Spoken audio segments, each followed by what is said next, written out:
दोस्तों, ईरान और अमेरिका के दरमियान एक बड़ी जंग इस वक्त छिड़ चुकी है। और इस जंग के अंदर अमेरिका और इजराइल मिलके ईरान के ऊपर हमले कर रहे हैं। लेकिन जवाब जो ईरान की जानिब से दिया गया है उससे ये जाहिर हो रहा है कि ईरान पहले के मुकाबले में कहीं ज्यादा प्रिपेयर्ड है। बल्कि मुझे यूं कहना चाहिए कि ईरान ने सरप्राइज किया है अमेरिका को। शायद अमेरिकन इस बात को एक्सपेक्ट नहीं कर रहे थे कि ईरानी छोटे छोटे अरब मुल्कों में जो उनके बेसिस बने हुए अमेरिकन बेसिस उनको हिट करेंगे। अमेरिकन को लग रहा था कि शायद ईरानी जो हैं ये सिर्फ ऐसे लफाजी कर रहे हैं कि हम आपके बेसिस को हिट करेंगे, शायद वो इनके बेसिस को हिट ना करें। फिल फौर जवाब दिया है, फौरी तौर पर। पहले ये होता था ना, पहले जो अटैक्स हुए हैं ईरान पे माजी में हमने देखा है, अमेरिका ने भी अटैक किया था, इसराइल ने भी किया था।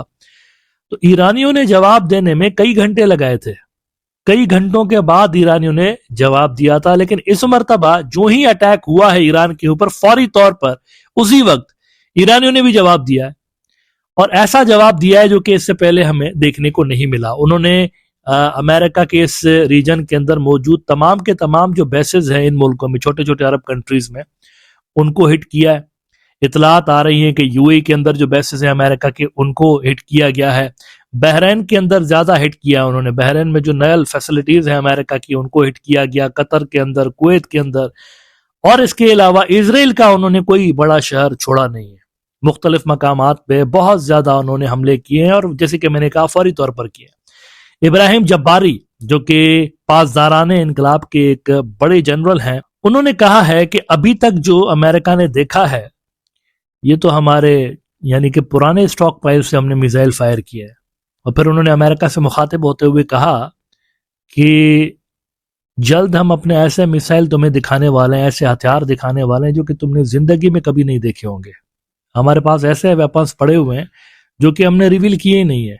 जब करेंगे ना तो लग पता जाएगा। ये पासदारान के जनरल इब्राहिम जब्बारी ने कहा हुआ है ना। ये साफ तौर पर जाहिर कर रहा है कि ईरान पहले के मुकाबले में वेल प्रिपेयर्ड है, और पहले के मुकाबले में ज्यादा वो तैयारी के साथ इस मर्तबा आए हुए हैं ना। देखना यह है कि ये जंग कब तक चलती है।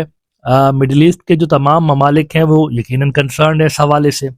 ये भी खदशा है कि ये जंग अब फैलेगी और मुख्तलिफ मुल्कों तक इसके इस आग के असरात पहुंचेंगे। एक चीज लेकिन जरूर मैं यहाँ पर आपके साथ शेयर करना चाहूंगा कि ये जो कुछ भी हो रहा है, जो कुछ भी हो रहा है मिडिल ईस्ट में, इसका डायरेक्ट वास्ता पाकिस्तान के साथ है। ये पाकिस्तान से डायरेक्टली जुड़ी हुई चीजें हैं। इसकी एक बुनियादी वजह है। अगर आप केयरफुली देखें तो वो करना क्या चाहता है, इसराइल क्या करना चाहता है, मिडिल ईस्ट के अंदर एक ऑर्डर बनाने की, रीजनल ऑर्डर बनाने की कोशिश की जा रही है। मिडिल ईस्ट में हमने देखा है कि अमेरिका का इन्फ्लुएंस रिसेंटली श्रिंक हुआ है पिछले कुछ सालों में। चाइना का इन्फ्लुएंस वहां पर बढ़ा है, और यही कुछ सूरत हाल अफ्रीका के अंदर भी हुई है। इस खोए हुए रीजनल ऑर्डर को, या बिगड़े हुए रीजनल ऑर्डर को दुरुस्त करने का एक ही फार्मूला है इनके नजदीक, और वो ये कि दोबारा से रीड्रॉ किया जाए मिडिल ईस्ट को ना। बाकी के जो ममालिक हैं वहां पर तो आपको अमेरिकन प्रेजेंस नजर आती है, लेकिन मिडिल ईस्ट में ये जो ईरान है ये एक आंख में, जैसे कहते हैं ना, कांटे की तरह चुभता है। बिकॉज इनके पास सिग्निफिकेंट मिलिट्री पावर मौजूद है, लिहाजा इनको डाउन करना जरूरी है। एक मरतबा अगर ईरान डाउन हो जाता है, वहां पर इस्लामी हुकूमत खत्म करके, तो कोई पपेट वहां पर क्लाउन प्रिंस दुगदुग को लाकर बिठाया जाता है, तो डू यू नो फिर क्या होगा? फिर क्या होगा अगर ये डिजाइन इंप्लीमेंट वो कर देते हैं, ऑब्जेक्टिव हासिल कर देते हैं, उसके बाद आप जरा देखिए क्या होना है, किस तरह का नक्शा बन रहा है। उसके बाद वो बेसिकली बढ़ेंगे अपने असल हदफ की तरफ। उनका जो असल हदफ है ये ईरान नहीं है। ईरान तो असल हदफ से पहले, यानी वो जैसे बफर कहते हैं ना, बफर है। असल हदफ है पाकिस्तान।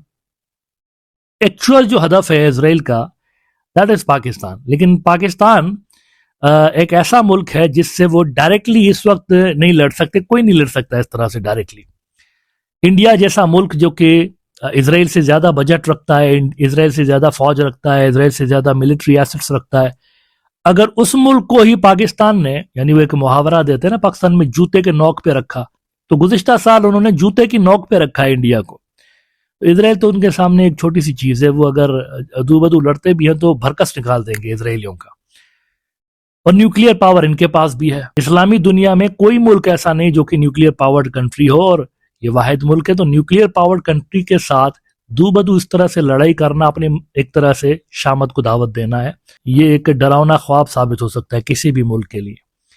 तो ईरान के बाद असल हदफ पाकिस्तान यूं बनता है कि अगर आप नक्शा देखें तो आपको नक्शे में यह नजर आता है कि पाकिस्तान के पास, यानी अगर आप दोनों साइड से देखें, एक तरफ इंडिया है जो कि ऑलरेडी हॉस्टाइल है और इजराइल का पिट्ठू है, दूसरी तरफ आपको नजर आता है ईरान और अफगानिस्तान। ना अफगानिस्तान में आप क्लियरली देख रहे हैं कि एक ऐसी रिजीम आई हुई है जो कि इंडियन पपेट है। अब ये ढकी छुपी बात तो खैर है नहीं, उनके फॉरेन मिनिस्टर से लेकर उनकी टॉप की क़यादत समेत पाकिस्तान मुखालिफ बयानात देते रहे हैं, टेरिटोरियल क्लेम्स जताते रहे हैं। तो एक ऐसी रिजीम है वहां पर जो कि पाकिस्तान मुखालिफ है। ऐसे में अगर ईरान में भी प्रो पाकिस्तान सरकार की जगह पे कोई ज़ायनिस्ट एंटिटी आ जाती है तो इसका मतलब है कि इजराइल होगा पाकिस्तान के बॉर्डर्स के ऊपर। तो पाकिस्तान फिर हो जाएगा सराउंडेड तीन अतराफ से।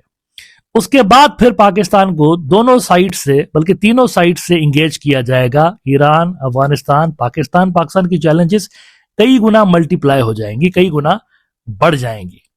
तो ये असल डिजाइन है, असल जो फोकस है, जो हदफ है पाकिस्तान है। अगर पाकिस्तान यहां पर खुदा न खास्ता गिर जाता है तो बड़ा आसानी के साथ फिर मिडिल ईस्ट का रीजनल ऑर्डर रीड्रॉ किया जा सकता है। मिडिल ईस्ट के अंदर इजराइल को कोई रोक नहीं सकता, फिर अपनी मर्जी के बाउंड्रीज वो रीड्रॉ करेंगे। इसी तरीके से फिर एशिया के अंदर भी इंडिया को कोई नहीं रोक सकता, इंडिया को कोई नहीं रोक सकता। इंडिया की जो एक हेजीमनी है, सारा रीजन उसको जानता है। बांग्लादेश इसका क्लासिक एग्जाम्पल है। बांग्लादेश में तो इलेक्शंस भी बराए नाम हुआ करते थे, फॉर्म फिलिंग के लिए, फॉर्मेलिटी के लिए। कहा तो यह भी जाता है कि बांग्लादेश का कॉन्स्टिट्यूशन तक इंडिया ने लिखा हुआ है। कहा जाता है ना, मुजीबुर रहमान वाद इंडियन का है एक्चुअली, तो कहा जाता है कॉन्स्टिट्यूशन भी उन्होंने लिखा हुआ है। और उसके बाद आज तक हमने देखा, ये जो रिवोल्यूशन आया 2024 में, उससे पहले तक जो इंडिया कहता था बांग्लादेश वही करता था। तो उनकी जो स्ट्रेटेजिक ऑटोनॉमी थी वो खत्म हो चुकी थी इस रिवोल्यूशन से पहले। तो इंडिया का तो इस तरह का बर्ताव रहा है, और यही सूरत हाल हम नेपाल में कई मरतबा देख चुके हैं। और भूटान तो खैर अपनी मर्जी से फॉरेन पॉलिसी भी नहीं बना सकता। तो यही सूरत हाल फिर आपको सारे साउथ एशिया के अंदर नजर आएगी अगर पाकिस्तान कोलैप्स करता है, क्योंकि दूसरी कोई कैंप ही नहीं होगी, कोई ब्लॉक ही नहीं होगा, दूसरा वन साइडेड होगा सारा कुछ, टोटली इंडिया डोमिनेटेड रीजन। तो ये वो असल में ग्रांड डिजाइन्स हैं जिनको अमली जामा पहनाने की कोशिश की जा रही है। ईरान का जो रहना है, अपनी जगह पर बाकी रहना है, पाकिस्तान के लिए बड़ा इंपॉर्टेंट है, चाइना के लिए बड़ा इंपॉर्टेंट है, इन दो मुल्कों के लिए बड़ा इंपॉर्टेंट है, और मौजूदा रीजनल ऑर्डर को बरकरार रखने के लिए इंपॉर्टेंट है। ये दोनों मुल्क बड़े ही इंपॉर्टेंट हैं साउथ एशिया के लिए भी और मिडिल ईस्ट के लिए भी। लिहाजा देखना यह है कि ये जो वॉर हुई है इसमें चीजें किस तरफ जाती हैं। लेकिन ये बात तो तय है कि अब तक का सबसे बड़ा हमला आप कह सकते हैं कि ये जो पुराने पिटे हुए प्लेयर्स हैं, हारे हुए घोड़े हैं, ये हारे हुए घोड़े हैं दोनों। अमेरिका जो है वो हारा हुआ घोड़ा है, इजराइल हारा हुआ घोड़ा है। ये इस बदले हुए रीजनल ऑर्डर को दोबारा से अपने फेवर में करने की कोशिश कर रहे हैं। तो उसके चलते उन्होंने अब तक का सबसे बड़ा अटैक लॉन्च किया है इनके ऊपर, ईरानियों के ऊपर। देखना यह कि ये अपने इन मजमूम मकासद में किस हद तक कामयाब होते हैं। As far as Pakistan is concern, तो गालिबन मिलिट्री को पता है पाकिस्तान की, और वो फिर इस खतरे से निमटने के लिए कोशिश भी कर रहे हैं। बफर जो क्रिएट किया जा रहा है अफगानिस्तान के अंदर, वो भी इन्हीं कोशिशों का हिस्सा है। At the same time Pakistan Iran के साथ पहले की तरह खड़ा हुआ है, रॉक सॉलिड सपोर्ट। आज थोड़ी देर पहले ईरान के जो फॉरेन मिनिस्टर हैं उन्होंने पाकिस्तान के फॉरेन मिनिस्टर से भी बातचीत की है, और पाकिस्तान ने अपनी पूरी मदद का उनको एक मरतबा फिर से यकीन दिलाया है। इससे पहले भी जो अटैक्स हुए हैं उसमें भी पाकिस्तान ईरान के साथ खड़ा हुआ नजर आया है, और इस मरतबा भी पाकिस्तान की जानिब से जो शुरुआती बयानात दिए गए हैं वो ईरान की फेवर में दिए गए हैं।